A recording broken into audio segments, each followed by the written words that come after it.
Hello there, everybody. It is Duff Designs. Today, I'm going to be giving you guys a quick little lesson on rock walls, the types of rock walls you can do, and some ways to help you decorate them.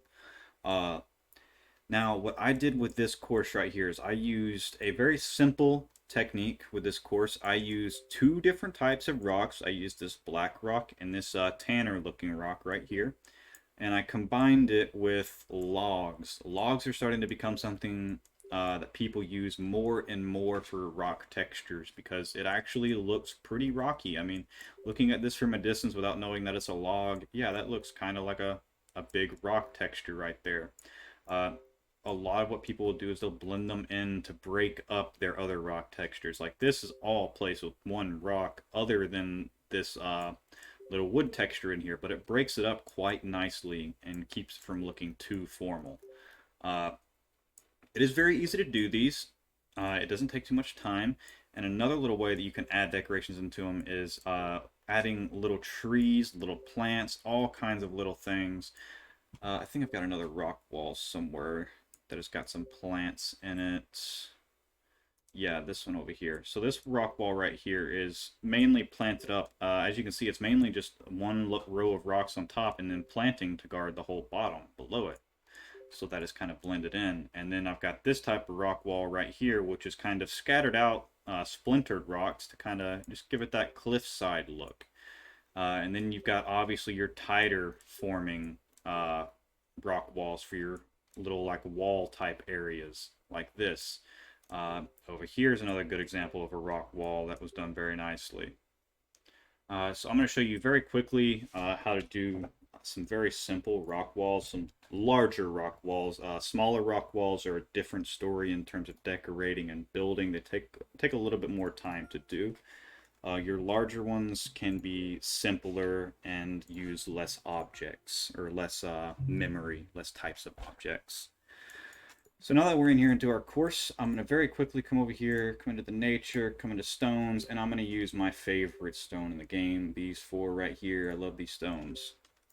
Now I'm going to go ahead and make some very big stones, and I'm going to make it to where it's not really too decorated. You'll be able to tell that a lot of the objects haven't been rotated, that they're kind of the same way. And I'm going to make a little bit of a curve right here along this little area. So we got our rock wall coming along quite nicely. You can obviously tell that I am reusing the same thing even without seeing me building it. You can tell by looking at the wall that, hey, those are the same rocks. So let me add maybe one more over here up and one more right here. So this is our rock wall right here. Now obviously usually with walls or something, the back side of the wall is going to usually be the top of the cliff per se. The top of the little area. So we got our little top up there, not really super flat and even with it, but that's okay. In terms of decorating these, ooh, that rock is actually connected to the ground instead of floating in the air. That's not good. Want to make sure that's floating instead. So now we got a rock wall. What you want to come in here is you want to come into your objects, you want to come into your nature, you want to come into your plants, and you want to look for your fallen tree. This right here is your fallen tree. Obviously very tiny off the bat. The one thing you're going to want to avoid with this is you're going to want to avoid using the side with the little piece of wood sticking out. So we're going to make this really big. Let me zoom out just a little bit. I think that's about the size, maybe a little bigger. And now the big thing with using this as a filler texture is you have to keep in mind with this thing is that it's straight and the ends don't look good. The ends do not look good when they are popping out. So if I were to try to maybe fill in some right here and I had the end popping out, you can see how that kind of looks a little weird. So you have to kind of try to use the middle of the log itself. You have to try your best to not use the ends if you can help yourself. So that comes a lot with just maneuvering it around, trying to find right areas for it. Overall, just kind of testing and playing with it a lot around the slope. As you can see right here is a little hard area for me. If I just do enough looking around, I can usually find a little filler spot for it. There's not too bad. And I'll try to, I think that's about the best we can do. So as you can see, this is completely broken up our texture. This no longer looks as blatantly one rock. Now, as you can see, there's still some ways that you could tell that this is all one rock. So the last thing that I like to do when decorating is I like to come in here. I just use the ash on the first page.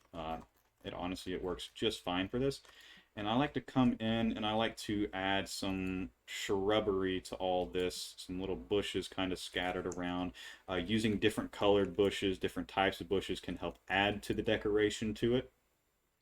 Doing some grass planting around the bottom also really helps add to these cliffs like this. So as you can see right there, within 4 or 5 minutes, we have a very beautiful cliff that could pull it off on any golf course. You could have any golf hole running beside this, and this would look great. It doesn't take much time to do these. It's just a matter of knowing what to place and how to place it. Thank you guys for watching. If you need any help, just let me know in the comments. See you guys next time.